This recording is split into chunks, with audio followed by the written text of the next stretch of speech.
Assalamualaikum warahmatullahi wabarakatuh. Perkenalkan nama saya Alif Rafika Sukan dengan NIM 2004-10-1118 dari kelas Data Mining A. Di sini saya akan menjelaskan mengenai modul Naive Bayes Classification.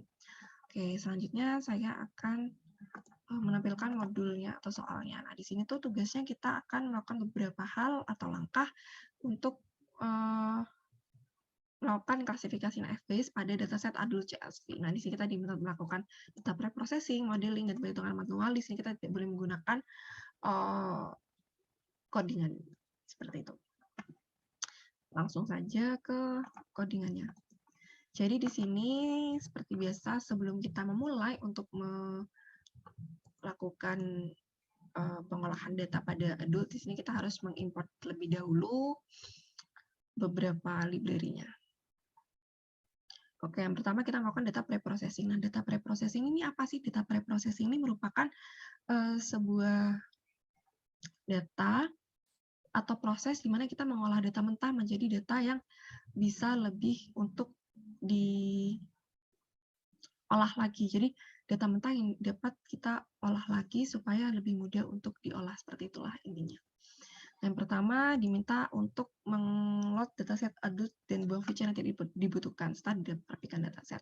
Sini untuk menampilkan atau load datasetnya tuh menggunakan variabel df first, saya bikin ini, terus di read pakai CSV seperti ini. Nah, terus muncul 5 data teratasnya.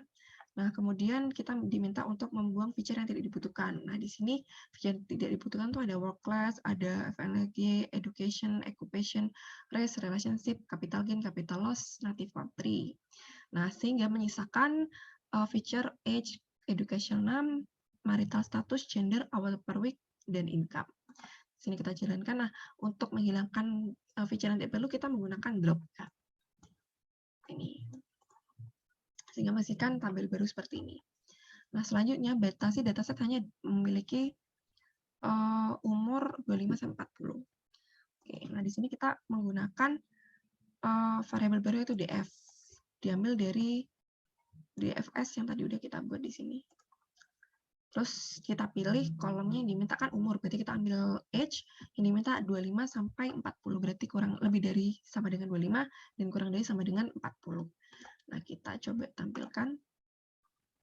Oke, jadi ternyata setelah kita filter, di filter ternyata total datanya itu ada 48838, di mana kalau sebelum difilter ada 48841. Oke, selanjutnya diminta juga untuk mengecek tipe data pada masing-masing feature dan melakukan encoding bila diperlukan. Nah, encoding ini merupakan suatu proses di mana kita mengubah data string pada suatu feature menjadi data integer atau numerik. Nah, di sini untuk ngecek data tuh kita bisa pakai dua. Bisa pakai di types, bisa pakai info. Nah, di types dari mana? Types ini dari sini. Nah, kita ambilnya dari sini. Kalau ini ya cuman pure tipe datanya aja. Nah, di sini tuh kan kita bisa lihat kalau misalkan tipe datanya tuh nggak semuanya integer. Ada yang objek, yaitu di marital status, gender, sama income. Nah, kenapa sih kok harus pakai integer? Nah, supaya data itu dapat diolah ketika dia menggunakan atau ada pada tipe data integer, karena kita menggunakan klasifikasikan. Jadi kita perlu untuk mengencoding atau mengubah data tersebut menjadi data numerik. Kayak gitu. Jadi karena di sini tipe datanya nggak semuanya integer, maka encoding diperlukan. Nah, sebelum melakukan encoding, kita cek dulu apa aja sih data yang munculnya, datanya yang objek tuh kayak gimana sih. Nah, ternyata kayak gini, never married, male, female, terus kurang ya seperti ini. Nah, terus kita masuk ke proses encodingnya. Di sini kita import dulu preprocessing dari sklearn, terus kita bikin variabel enc untuk melakukan preprocessing menjadi menggunakan label encodernya untuk mengubah menjadi data numerik. Kemudian di sini kita ambil dari data frame df1, kita ambil feature marital status, kemudian kita encoder, lalu kita masukkan lagi ke dalam marital statusnya. Nah, ini kita tampilkan 5 data teratasnya. Oke, seperti ini. Ini tadi kita ambil marital status, ini jadinya angka seperti ini, 422142. Terus ini awalnya itu kayak gini, divorce, married, shift, spouse, never married. Nah, selanjutnya kita melakukan encoding pada gender. Nah, untuk codingannya sama seperti sebelumnya. Nah, bisa kita lihat di gendernya sudah berubah jadi numerik. Nah, selanjutnya kita mengubah untuk yang income. Oke, ini juga udah berubah income-nya. Selanjutnya, kita diminta untuk mengecek data null dan data duplikat. Jadi, kita diminta untuk mengecek apakah di dataset itu ada data yang kosong atau data yang terduplikasi atau duplikat. Sini untuk mengecek data nullnya kita pakai is null, kemudian dijumlah ada berapa di masing-masing feature-nya. Kita jalankan. Nah, ternyata di masing-masing feature-nya itu tidak ada data yang kosong. Selanjutnya, oke, kita cek data duplikatnya. Di sini kita melakukan duplikat, terus kita sum atau kita jumlah. Nah, ternyata data yang duplikat ada 12.436.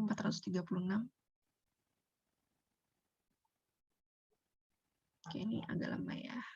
Nah, kayak gini.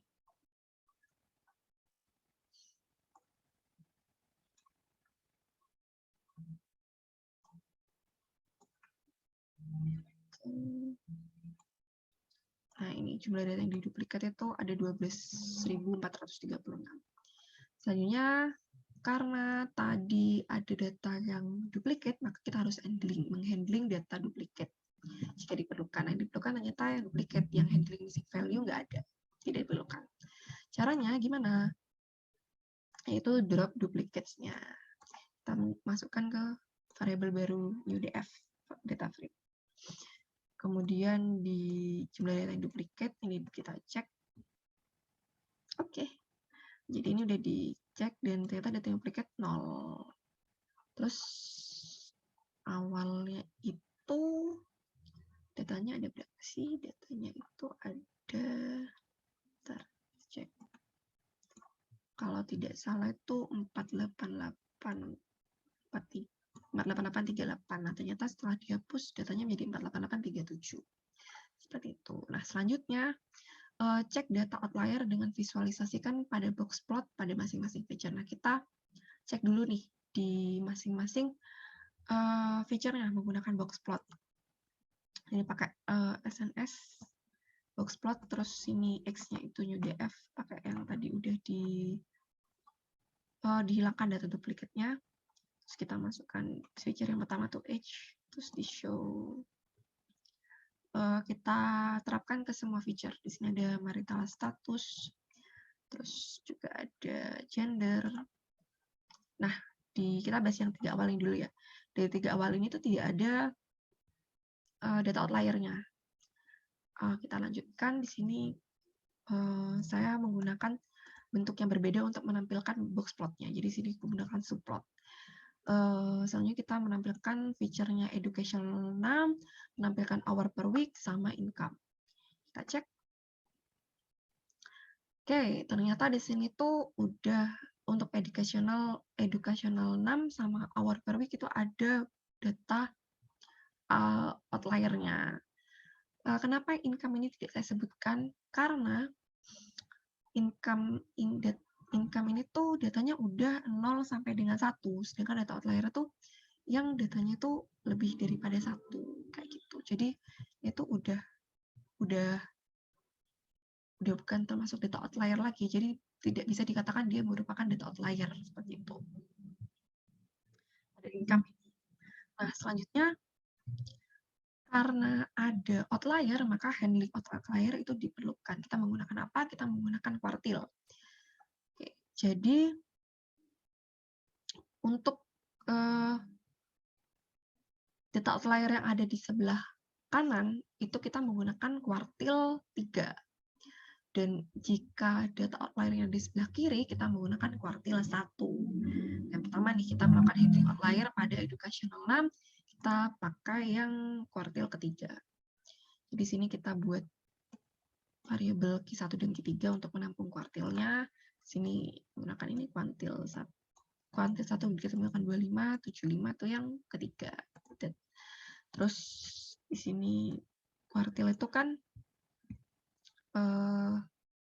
K3 kurangi K1, Q1, karena dia yang sekarang ini pakai kuartil ketiga. Kita masukkan ke sini, kita hitung kuartilnya. Oke, ini sudah. Terus perlakuan yang sama juga pada hour per week. Nah, setelah melakukan handling outlier menggunakan kuartil ketiga, kita cek dulu apakah masih ada outliernya. Ternyata outliernya masih ada di sebelah kiri. Nah, seperti yang saya sebutkan tadi, saya jelaskan tadi, kalau misalkan ada data outlier di sebelah kiri, itu menggunakan kuartil ketiga, perhitungan menggunakan kuartil ketiga atau IQR kuartil ke-1. Maaf, maksudnya ke-1. Jadi bedanya itu di sini. Jadi ini K1 min K3 dan ininya tandanya juga berubah. Yang tadi ini lebih besar kan, yang ini lebih kecil. Nah, terus kita jalankan. Oke, ini sudah perlakukan sama untuk pada hour per week. Oke, nah selanjutnya di sini kita cek nih. Kita cek semua ya, keseluruhan. Jadi saya jadikan subplot dari semua feature. Ini yang pertama dulu, age, marital status, sama gendernya tadi nggak ada data outlier, ya benar sampai sekarang nggak ada. Terus yang selanjutnya yang tadi, educational name, hour per week, sama income. Nah, ternyata data outlier-nya udah hilang. Oke, selanjutnya sebenarnya tidak perlu ya, ini hanya cek aja tadi. Oke, terus yang terakhir pada data preprocessing kita diminta untuk melakukan normalisasi menggunakan normalisasi min-max. Sini saya menggunakan variabel baru lagi, new df copy. Ini bertujuan untuk bisa kita compare lah nanti data sebelum dilakukan normalisasi dan sesudah. Oke, di sini masukkan min-max-nya. Ini sebelumnya sudah saya definisikan di atas, library-nya tadi, mengimport min-max scalar. Terus kita lakukan normalisasi. Ya, nah, jadi normalisasi min-max ini tuh data yang paling besar dikurangin yang kecil kayak gitu sih. Kurang lebihnya. Terus sini kita feature-nya dimasukkan yang mau dilakukan min-max per feature ya. Ada age, ada educational name, ada marital status, ada hour per week. Nah, sebenarnya tujuan dari normalisasi ini tuh kan untuk memberikan supaya rentang nilainya tuh tidak terlalu besar, tidak terlalu besar dan tidak ada terlalu kecil. Jadi rentangnya disamakan kayak gitu datanya. Oke, ini kita lakukan normalisasi. Ya, hasilnya seperti ini. Nah, terus selanjutnya untuk masuk ke dalam tahap modeling, di sini tuh kita drop dulu tabel, feature income-nya. Income. Kenapa? Karena income di sini tuh nantinya akan dijadikan target pada saat modeling itu. Pada saat kita melakukan proses modeling. Ini kita drop. Oke, kita masuk ke modeling. Jadi untuk naive Bayes ini tuh seperti yang sebelumnya, di sini juga membagi data tersebut menjadi data training dan data test. Dan sebelum itu kita import dulu trend data test split-nya. Jadi ini di split untuk nge-split datanya.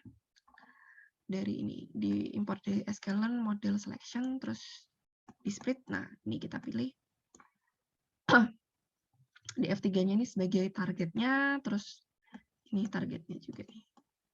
Oke, targetnya itu di F3, maksud saya targetnya itu income, terus ini di F3-nya tuh yang ini. Oke, jadi di F3 itu seperti ini.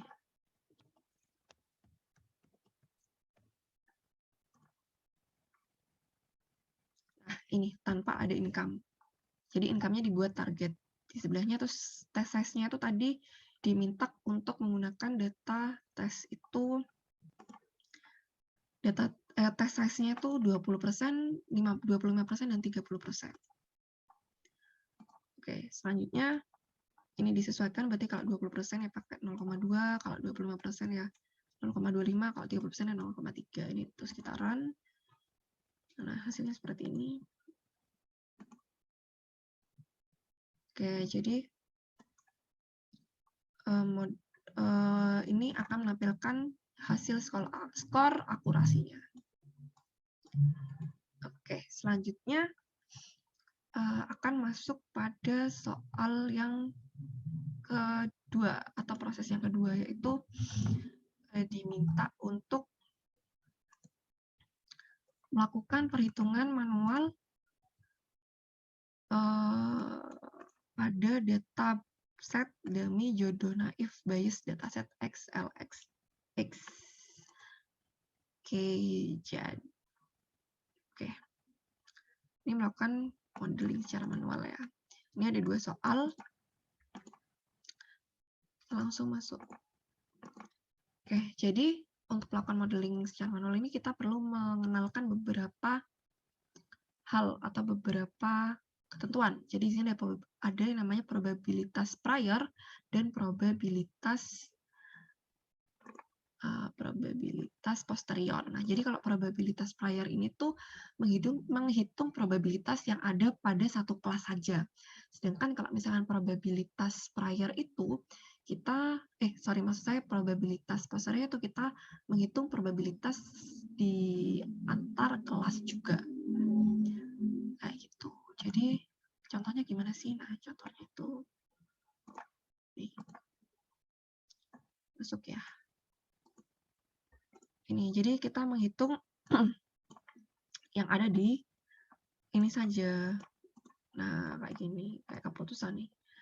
Ini tuh kayak pada keputusan ya, berarti prioritas prior-nya tuh berapa gitu. Ini kita hitung aja ya. Nih, ini sudah ada. Gas lamar itu 10, pikir dulu itu 10. Berarti totalnya ada 20. Dan kemudian artinya probabilitas prior-nya itu 10, tadi gas lamarnya 10 per 20 atau jumlah total dari yang ada di keputusan itu. Berarti 10 per 20, nah yang keputusan dipikir dulu itu juga sama. 10 per 20 sehingga probabilitasnya 0,5. Oke, yang selanjutnya pada soal nomor 10. Diminta melakukan modeling. Nah, di sini tuh seperti tadi saya bilang, probabilitas posterior itu memungkinkan kita akan menghitung probabilitas antar kelas. Yang pertama, jadi di sini tuh kelasnya tuh ada kecerdasan, ada harta, ada perilaku, dan juga ada kesetiaan. Wow. Yang pertama, kecerdasan. Di sini indikator kecerdasan atau kecerdasan itu apa aja? Di sini tuh ada ini kecerdasan ya. Ada Pinterpol, ada B aja sih. Oke, cuma ada 2. Nah, lalu kita masukkan di sini. Ketika dia keputusannya gas lamar dan Pinterpol, itu probabilitasnya berapa sih? Ketika dia pikir dulu kecerdasannya Pinterpol itu berapa sih? Ketika gas lamar tapi kecerdasannya B aja itu juga berapa? Dan pikir itu sama kecerdasannya B aja itu berapa? Gimana sih cara ngitungnya? Nah, untuk gas lamar kecerdasan. Oke, kita cek ya. Gas lamar kecerdasan. Kecerdasannya tadi apa? Kecerdasannya tadi Pinterpol. Nah, ini ada berapa nih gas lamar? Nah, ini gas lamar. Tadi kan 10 ya, kita cek. Oh, ini Pinterpol. Ini Pinterpol. Oh, ini Pinterpol. Ini juga. Oh, itu bukan. Ini iya. Oh, berarti yang kecerdasannya Pinterpol itu ada 9. Berarti kita masukkan 9 per totalnya tadi yang gas lamar 10. Jadi probabilitasnya itu 0,9. Nah, selanjutnya kita hitung probabilitas posteriornya. Jadi keputusan gas lamar, kecerdasan X pintar dikalikan sama keputusan dari gas lamarnya, itu merupakan rumusnya ya. Tadi berapa sih yang ini 0,9 kan, terus keputusan gas lamarnya tadi berapa? 10 per 20, maka hasilnya dikalikan 0,9 hasilnya 0,45. Nah, yang dipikir dulu ini juga sama. Jadi dicek lagi ya. Ini tadi diminta apa? Pikir dulu sama Pinterpol. Pikir dulu. Pinterpol ini B aja, bukan. Pinterpol 1. Ini B aja, ini B aja, ini B aja. Ini Pinterpol, ini B aja. Ini juga B aja, B aja. Ini B aja. Berarti cuma ada 1. Nah, berarti dari data tadi kan yang hampir itu ada 10. Jadi 1/10. Kemudian probabilitas posteriornya 0,1 dikalikan tadi probabilitas priornya dari yang keputusan hampir 10 kali 10/20, hasilnya segini, 0,05. Nah, ini seterusnya, jadi kita hitung. Itu pula juga yang di harta, yang di perilaku, dan juga yang di kesetiaan. Nah, mungkin itu yang tadi ada 2 ya. Ini kalau yang harta nih ada 3 nih. Di harta tuh ada agak tajir, ada B aja sih, ada tajir. Nah, itu juga sama. Kita kelompokkan juga. Ini juga dibagi gas lamar agak tajir, hampir dulu agak tajir. Nah, terus yang B aja, gas lamar sama pikir dulu, tajir, gas lamar, tajir, pikir dulu. Nah, ini hasilnya nih, probabilitasnya. Nah, untuk selanjutnya yang soal nomor 11. Tadi soalnya tuh, ini dia yang diminta. Interpol, tajir baik jempol, B aja sih. B aja sih. Terus, ya ini dah. Nah, terus kita cek. Nah, tadi yang diminta kan Interpol, baik, tajir, kesetiaan, jempol. Nah, ini tuh kita kalikan semua. Interpol, gas lamar Interpol, keputusan gas lamar perilaku baik, kalikan seterusnya yang ditajir, jempol, dan lamar. Hasilnya tuh sekian. Jadi keputusannya tuh sekian.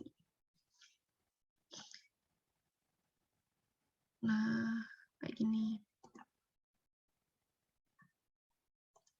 Gitu pula juga yang di soal-soal selanjutnya ini.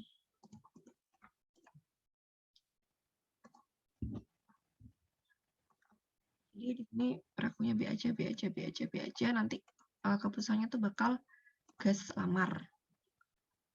Terus kalau misalkan B aja, B aja, B aja, B aja, itu dia keputusannya bakal pikir dulu, kayak gitu sih.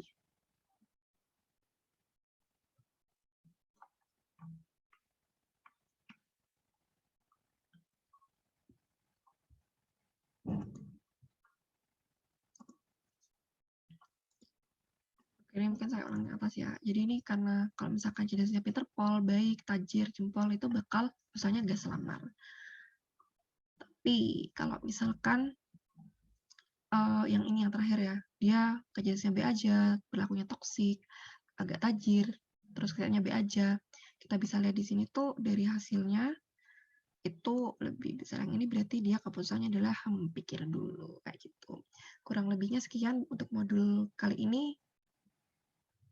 Saya Alifta Rafika, sekian yang bisa sampaikan, kurangnya mohon maaf. Wassalamualaikum warahmatullahi wabarakatuh.